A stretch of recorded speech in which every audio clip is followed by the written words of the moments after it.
Welcome back to the Deal Junkies podcast, where what are we doing? Snorting cap rates and shooting. I think that was only for one episode. I think it was a special title. Snorting cap rates. It's gonna be your voice with some cool music in the background. We just filmed Gabe's interview, and this is kind of part two. The after party. Yeah. Where we get to talk about. We're not doing deal deep dive. What did you decide on? We're gonna analyze Gabe's favorite deal. That's what we're gonna analyze it. Yeah. Wow, that's good because I've never analyzed it. So does anybody know the numbers on that one? Nope. Good deal. That's all I know. I can tell you my napkin says it would work, and it worked. Run me through it. Okay, so what is it? So you're asking about my favorite deal. Yeah. So I don't know that it's my favorite deal, but it's a really fun deal. Maybe it is. I talk about it a lot. So I have a partnership, and it's just two of us, and we decided in 2019 we're going to go out and look for deals. We decided first we were going to buy deals in Hawaii. I went and looked at a couple deals. I actually didn't go look at deals in Hawaii. If I do go to Hawaii, I just sat on the beach probably. But I looked at real estate deals in Hawaii, and I said, that's not a good idea. And so then we decided we're going to go buy deals in Portland. And so we started looking at deals in Portland. We tried to buy a couple of deals. The deals didn't come together. And so we still hadn't done our first deal. We knew we'd known each other for a long time. And we knew we were going to do business together, but we just didn't know what it was going to be. So one day I walk into his office, my partner's office, and I sit down on the couch in his office, and he throws me an offering memorandum. And I look at this deal, and it's in Roseburg, 56 unit multifamily. And I went through like the first little, just the little bullet points of the deal. Mm-hmm.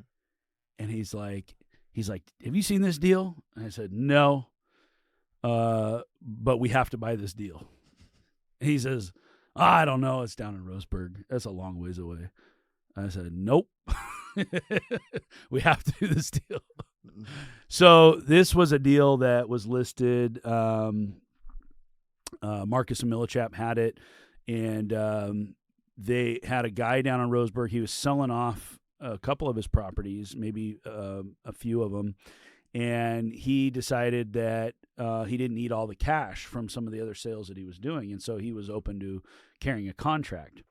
And so he had this 56 unit. It's actually two properties side by side, so they're different build dates, but they go hand in hand, and we called them the same project.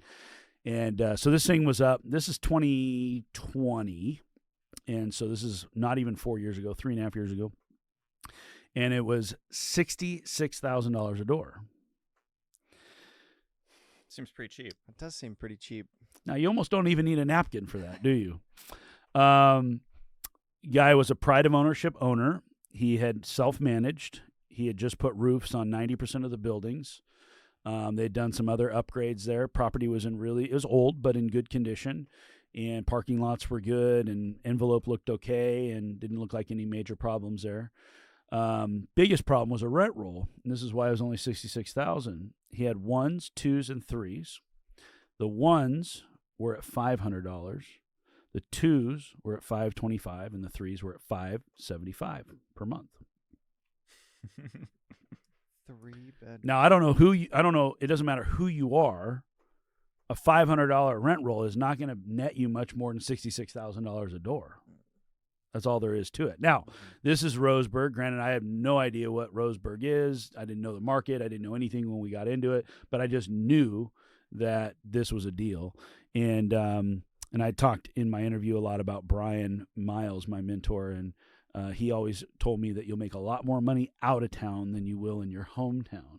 And one of the reasons behind that, I think, is the philosophy that you can see something from the outside looking in that the locals can't necessarily see. Mm-hmm. So we may not be as hot on Salem as some other people coming in from other states are on Salem because we're too close to it.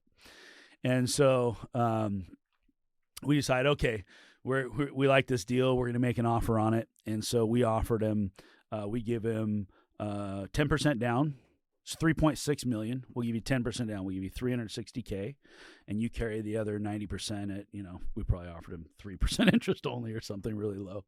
And he countered back and he said, I'll do 15% down, and I want an escalating interest rate over time. So it can start off interest only, and then I want you to start paying down, not on an interest rate, but I want you to start paying down extra principal each year. And I don't want you to pay me off for at least 8 years. So I'm going to put in these huge prepayment penalties up front. So we've got 5 or 6 years of really super high prepayment penalties. So he came back. So now we're, instead of $360K, now we got to come up with what is it, $600,000? And okay, so we say, okay, we got to do this deal. There's just, when you find a deal, it's not about should we do the deal or not do the deal. To me, it's just when the deal presents itself, it came to you, you have to do the deal. You don't have a choice. It's not I can maybe do it or I'm not going to do it. It is my duty to buy this deal. And so I told my partner, okay, we got to buy it. We're buying it. And he said, yeah, we're buying it. But he goes, man, kind of sucks. We got to come up with $600,000.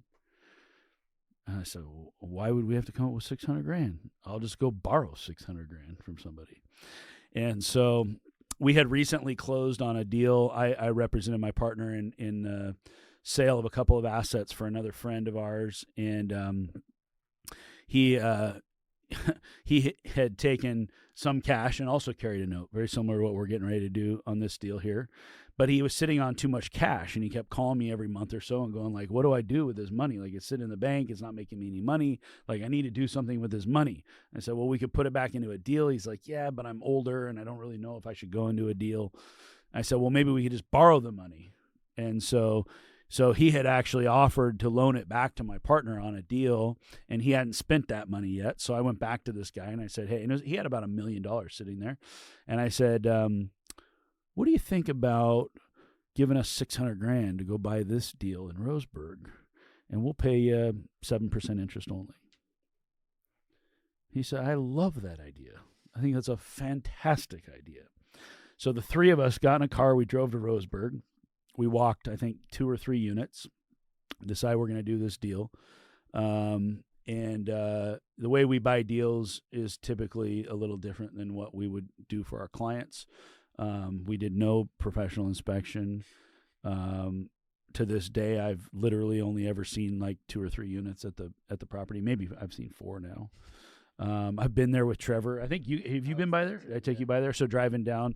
So I've been down there a few times, but we found really good property manager in the area, and we just knew that this thing could perform better than the way that it was performing. So we borrow the money, buy it with no money down. As a matter of fact, because there were deposits and rents coming in, I think we got $40,000 back at closing that went into the war chest. And then we set off with our plan that, it's kind of an easy plan. We're going to raise the rents. And then as people move out, we're going to remodel units, and we're going to go to market rents. What was market rent at that time? $525. I don't know. That's what it was rented for. What do you think? What was market though? I don't know. I thought it was going to be higher. It was going to be higher than $525. Well, what are you renting them for? You turned some units. What are you renting them for? See, he wants to go straight. He's doing the spreadsheet in his head already. Okay, so we imagined. Okay, we looked around a little bit. This thing's got a rent for at least $800, $900 or something, right? What year? 2000. No, not year 2000. Or 2020. Okay. 2020. 2020. Yeah, this is only 3.5 years ago. Not 23 years ago. Okay, so the property manager, he says, yeah, I think we can push a little harder, this and that. So we go in, we get a couple of turns. We raise the rent 10% back then. Well, actually, I think in the beginning we could go a little higher. No, back then it was still 10%, or 9.2 or 9 point bucks, whatever. So you get $50. Well, when your rent's $500 and you go to $550, nobody's still going to move out hardly. Well, eventually people just start moving out for whatever reason, and then you get to go test the market. So we're testing the market, and we say, oh, we can get this one to 800, and then we take this one to 900, and then we get this one to 1,000, and like on and on and on. And we're sort of testing the market. I think Roseburg kind of took off right at that time when we got it. So we get a phone call. This is about, I don't know, a couple months after we bought it. And they said, do you guys know what this closet thing is upstairs? And so one property has these 2-bedroom like townhouse units, and it has this master upstairs. You walk up these wooden stairs, and there's a master up here. If you go to the other side, there's like this deep like walk-in closet. It's like a walk-in closet for the master or something. They said, what's this thing over here? Like it looks weird. Like, why did they build it like this? And they asked me, can we knock down the wall? Can we put a hole in the wall and see what's behind there? Sure, go ahead. Let's see what's behind there. So they open up that wall, and we find out it's a false wall. They had taken the 3rd bedroom and turned it into a closet. Good business model. So I don't know. Maybe it was a zoning thing. Who knows? I mean, it's an old building, right? Yeah. Maybe they really felt like they needed a closet. I don't know, but there's literally like you go back a few feet, 3, 4, 5 feet or something like this, and then there's a wall, and then behind it is a whole nother. It's like, why? You know what I'm saying? Like there's just empty space behind it. So every single one of those 2 bedrooms turned into 3 bedrooms. How many units was that? Turned into 3 bedrooms. I don't have to go look at the rent roll. Okay, so we start improving the property a little bit. Like we didn't do anything on the exterior really. We just cleaned up the grounds, maybe add a little bit of lighting. Just did the basic stuff to kind of clean the property up a little bit. And then we started turning units. And there are things there that go bad. Furnaces go bad, and there are things that go bad in old buildings. So we fix all that stuff. And then we're renting these units. And within, just a few months, we had the thing really humming. And so now we're doing a few turns per month, but the property's paying for all those turns. So this is a project we bought with no money. We fed it one time. We had to put in maybe $20,000 or something like that on a bad month. And then the rest of the time after that, it started throwing cash. I think it cash flows today about $20,000, $25,000 a month. We've doubled the rent roll. I get, I think 14 and a quarter out of those 3 beds.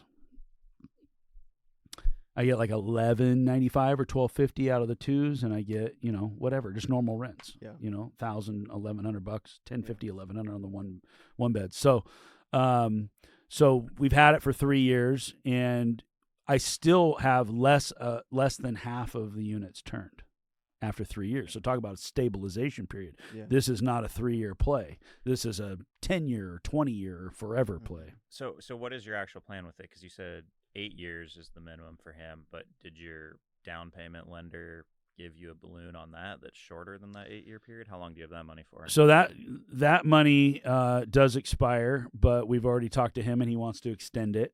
And our plan would be at some point to refinance and pull our equity out. That's the so before we got to that, because it is restricted by that prepayment penalty, once we tapped it. And so remember, I mentioned that my friend had $1 million and we only used 600. So after about a year in, we had a project up on the North Coast we wanted to do, and it was going to we needed about $400K. And so we went back and we tapped that other $400,000 that he still had, and we just modified his loan on that property. So we used that. So we've already tapped it for $400 to do another project up there.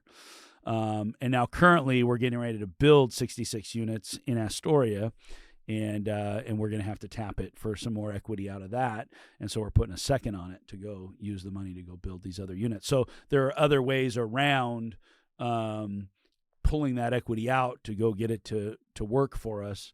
But it appraised last week at 7.5. We thought it would appraise for 8, but it went up $4 million in appraised value in 3 years. That's pretty cool.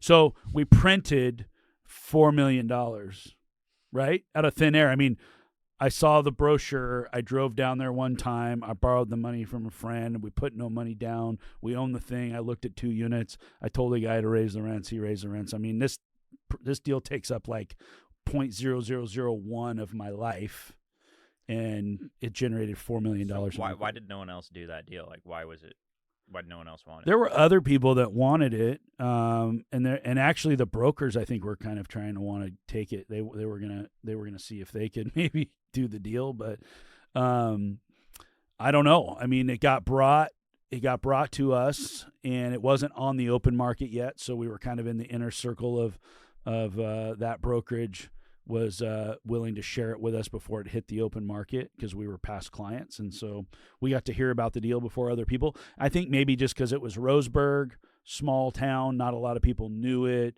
a little bit off the radar. Rents are super low, so it wasn't like the cap rate was super attractive or anything like that.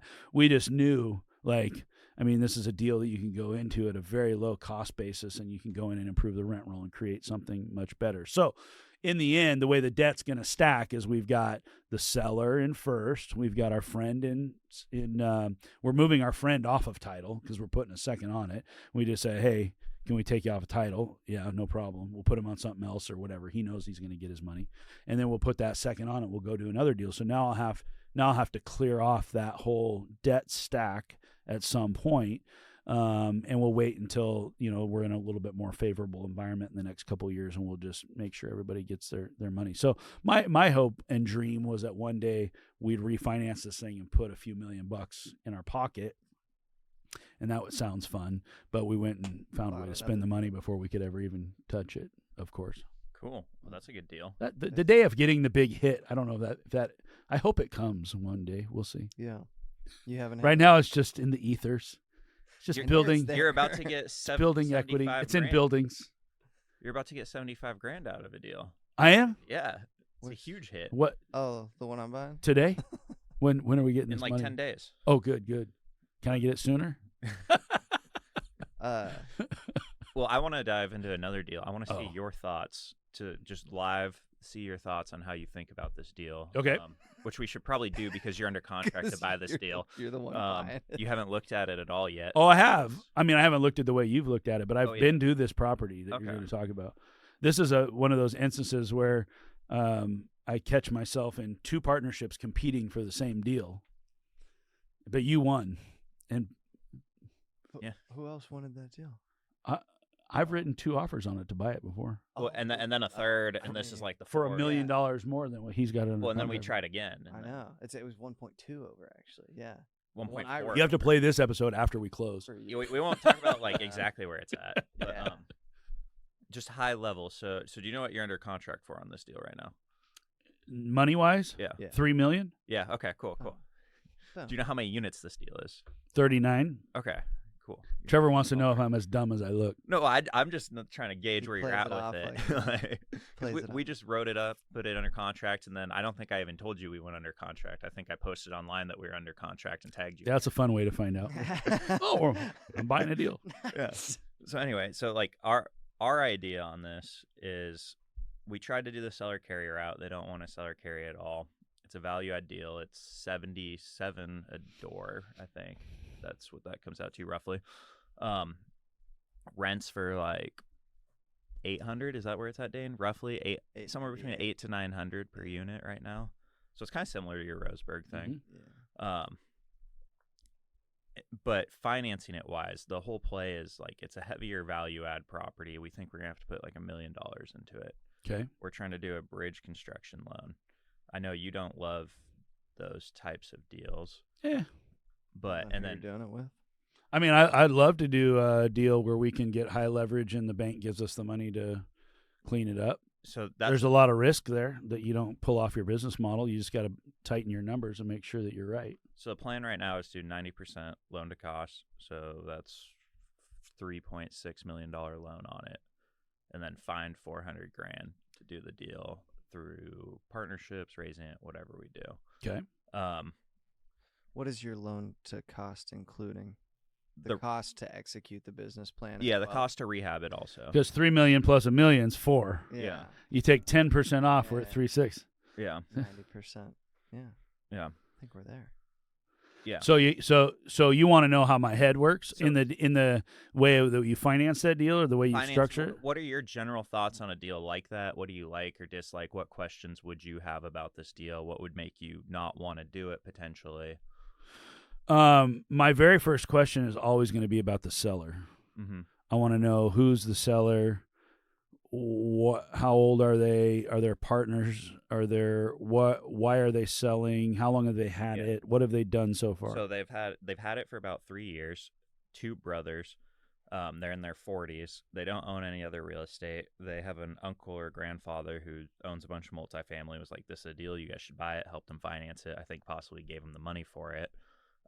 They've lived in the property, and then my understanding is not reinvested any of the money into improving the property. So is it cash flowing for them? For them, yes, but adjustable rate, right? So they're coming up on a term where their rate's going to bump. So there's bank financing on it. There's bank financing on it, yeah. In their name or their uncle's name? In their name. They may have had a co-signer. I'm not sure. But it was with one of his bank out of state. Like this other dude had a relationship with him, went in Oregon from in the Midwest. So they went into like 3 years fixed, and it goes to an arm where it adjusts? I think it's 5, so I think they're coming up on their 5th year almost. They're like 3.5 years in, or three years. Guys, this kind of deal is going to start popping up all over the place.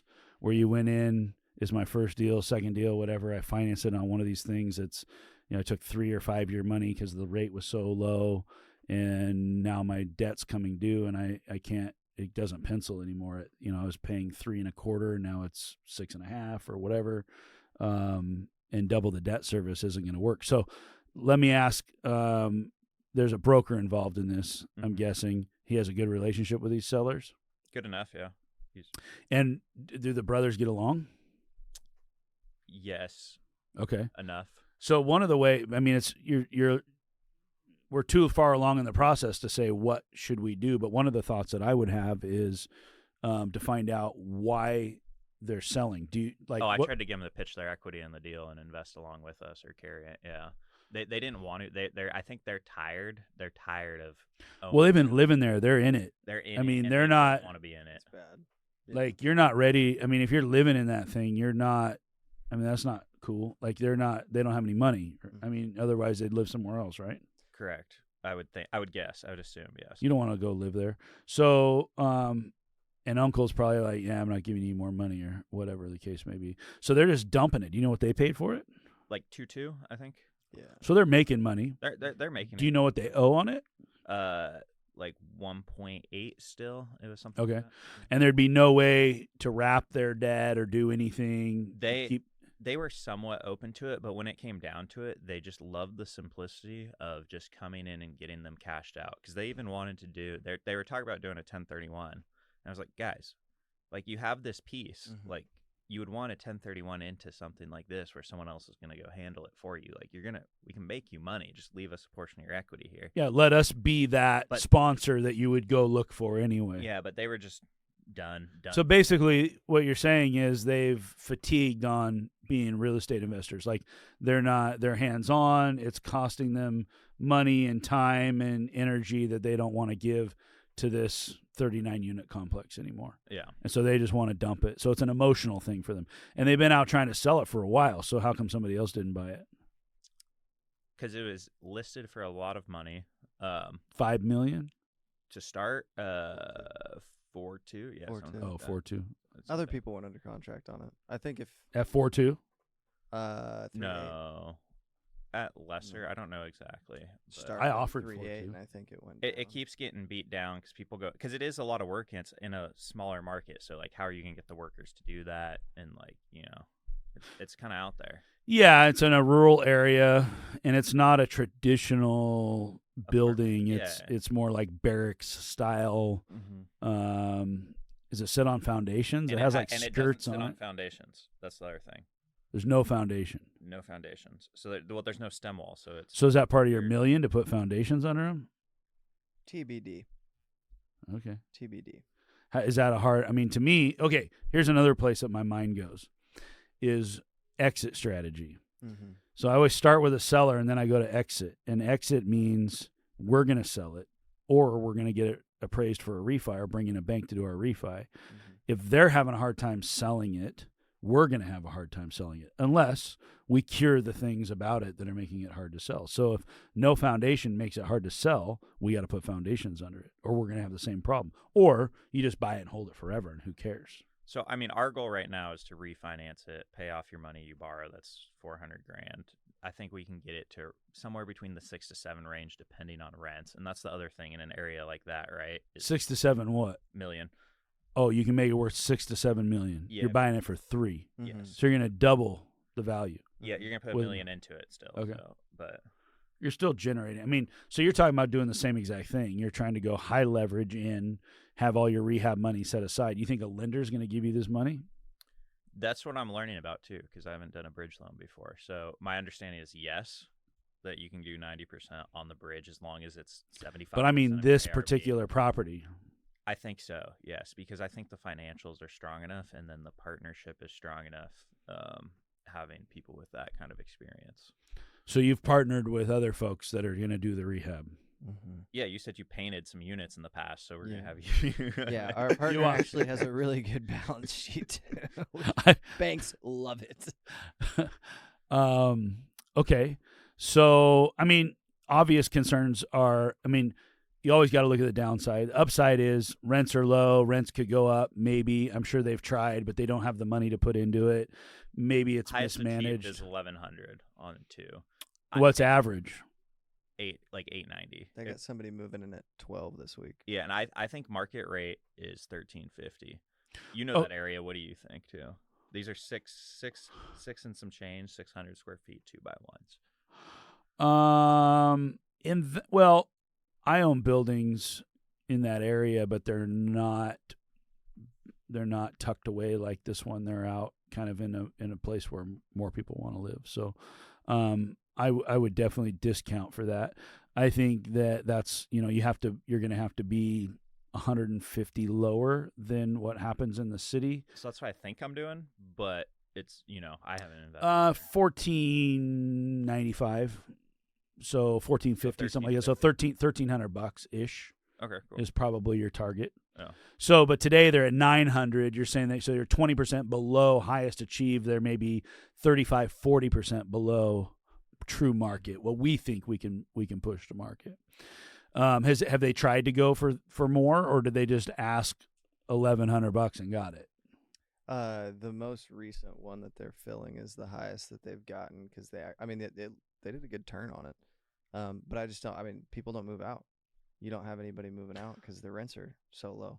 Yeah, and where would they go? Yeah, and then the outsides don't look great, and some of the buildings are like 8 units, 10 units, and so, even if the inside of the unit looks pretty nice, they haven't put an effort into making the rest of the property kind of feel updated, I guess. Okay. So,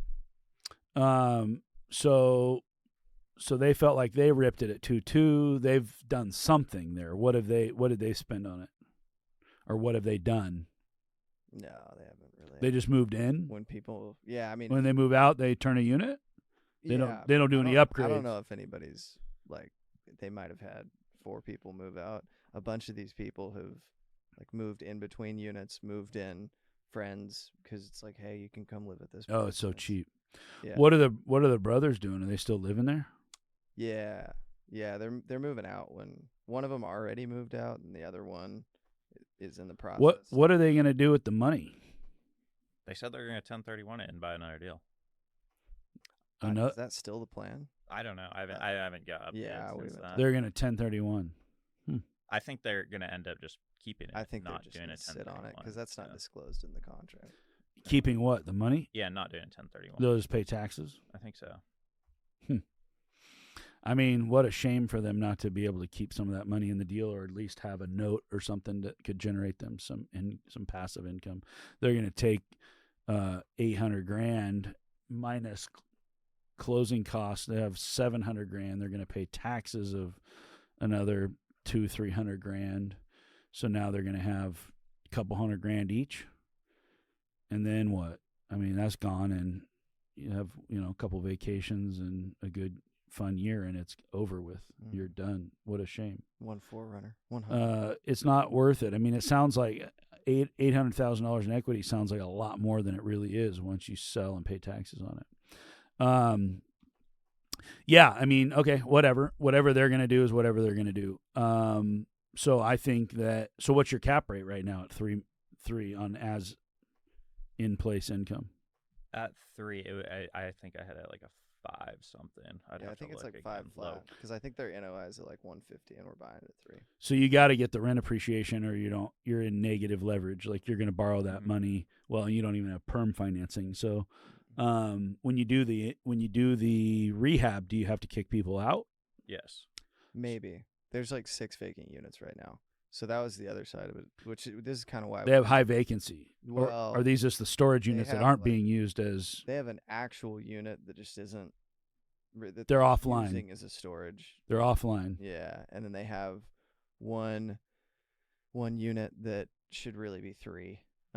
It's probably 2,000 square feet. It looks like it used to be like a mess hall. It's got like an awkward commercial kitchen in there because it used to be Okay. military, right? So All right. I guess we should. I don't know how deep we should go, but Huh. Interesting. so So, So it's the plan is over about 12 to 24 months to have majority of them turned. mhm. and you're doing that on attrition, or you're doing QLRs? QLRs because they're rough on the inside and QLRs. need plumbing and Yeah. different things going on. Okay, so you're going through systematically. Does your construction debt last you 2 years? So that's what we're working on now is trying to get like 36-month debt or construction to perm, and then that's Yeah. perfect. That's the safer way to do it, especially as rates start to come down now. Some of the lenders are willing to take that bet and lock you into a lower perm So right that's now. the thing is that Dane was talking about is it seems to be mediocre. Like you're going to get kind of mediocre loans for both of them by doing it construction to perm rather than going and looking for your best construction here and then going. But why not have your construction at perm? Oh, you're saying like you could get a better construction loan Better and then a on better both perm. ends. Mhm. Yeah. I would almost be willing to take a little bit worse construction loan to have a little bit worse security. perm loan Mhm. so that you have the option when you go to perm to go out and find a better perm loan. Yeah. I think having a little bit, I don't know. I mean, I'm not. I like that because you reduce risk. Like if you set it up that Mhm. way, your downside is so much lower. I think it's worth. We'd have to look and see how much that costs us, but I think it's worth paying for that insurance Mhm. that we have perm in place, even if it might be what looks like kind of crappy perm today. Mhm. It may not look crappy in 2 or 3 years. We don't know. I mean, I think rates will probably be down, but I don't know. Yeah. Who knows? No, I mean that's what we're shooting for. If we can find something. Because we just don't. What I think of is like we just don't want to be the next 2 brothers that are like, oh, oops, like, what do we do now? Yeah. Like it's just No reason. you think like for 1 minute you think Unnecessary you're rich, and the next minute you think like, oops, like what did we do? We bought the wrong thing. So do you like this deal overall then? Yeah, I mean, I think having the right people in place to do the rehab, my view on that has changed. With some different partnerships where I have people who can actually pull a project off and get something out of the ground or get something rehabbed. If you've got that partner that can go do that, if you're relying on a contractor, if I'm listening to this podcast right now and you're saying go do this, I say you better be a contractor or have a partner that you've worked with before that you really know and trust to go and do a deal like this, because your risk is in that project isn't $1 million, it's $2 million, and it doesn't take 2 years, it takes 4 years, and your loan matures out and expires before you get there, and now you're doing bridge debt and hard money and raising more capital and doing capital calls and doing all the things you don't want to be doing in a deal.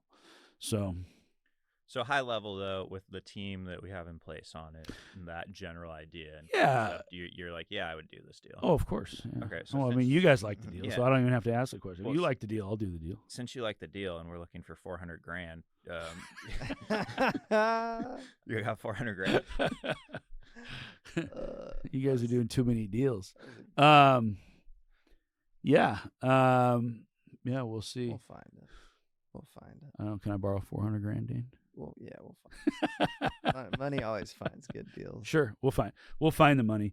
Yeah, I mean that's an interesting one. So then what do? You find a deal. It takes $400,000. It's still very high leverage, and it's still a very, to be able to double the value of a property in 3 years or whatever it's a huge play. I mean to take $400,000 and turn it into $3 million worth of equity in 3 years Yeah. is, I don't need a spreadsheet to know that that's a good deal. if the numbers are right and if you can actually pull it off. But I would be looking at that downside risk. And then the question is if you're going to do that deal and you don't have the $400,000, where are you going to get the $400,000? You go raise it. Do you sell shares? Do you bring in partners? Like, what's the answer? Let's say we all come up with a couple $100,000. We got to go come up with a couple $100,000 more. What do we do? Syndicate? Well, I was inspired by your story where you just called your buddy and he just gave you it with no. Yeah, you have to have rich buddies. You have any rich buddies? Yeah. You have lots of rich buddies. Yeah. So I have an idea. Why don't you just get on Facebook and say, hey, I'm doing a deal. I need $400,000. Who wants to come? Yeah, but they better be a silent partner. Yeah, like yeah. All they I think bring we're is gonna money. Throw them on as preferred equity.